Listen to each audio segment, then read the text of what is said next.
When I was in Houston, every third play for me was ran for me. I knew I was going to get some plays ran. Right. So it makes you feel good as a player. Right, Like, oh, right. I get a play ran for me.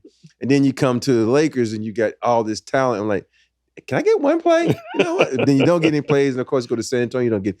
But for me, it was all about the fit and then sacrifice and doing what's best for the team. And I think I always tell kids that I was the best player to sacrifice in order for a team to win, because a lot of guys don't know how to sacrifice their game in order to win. And that's what you have to do to be winners. You can be the top dog, the middle dog, or the bottom dog, but you have to sacrifice in order for teams to win.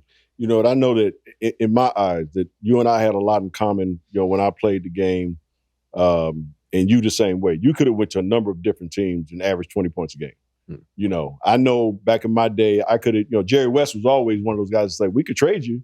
I got all these teams that want you. We could trade you and you could average 20, 24 points a game and all this stuff. And I was like, no, I'm good. Yeah. I want to win. That's the number one thing. And I think we both had that in common.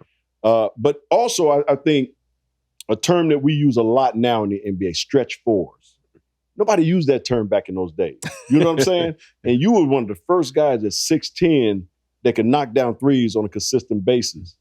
How did that kind of make you feel nowadays, knowing that that's kind of a position, the stretch forward? There's no such thing as power forward anymore. Right. It's a stretch forward. It's just a stretch forward. And I go back to 95 when we really exploited it in the finals playing, Shaq and them when he was in Orlando. Yeah. And it was just so much fun because people weren't used to guys that can, cut, put it on the floor, pull up for three, and do all these things.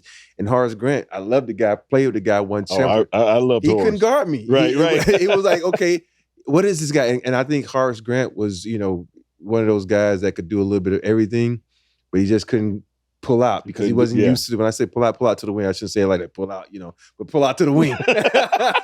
He could pull out to the wing. Big Shot, what do you mean by putting out?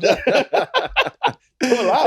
Okay, what are you talking about? In this day and age, you got to be careful how you say everything because they'll take it like, what do you mean by that? Yeah, Big Shot was on Byron Scott podcast talking about pulling out. What the hell?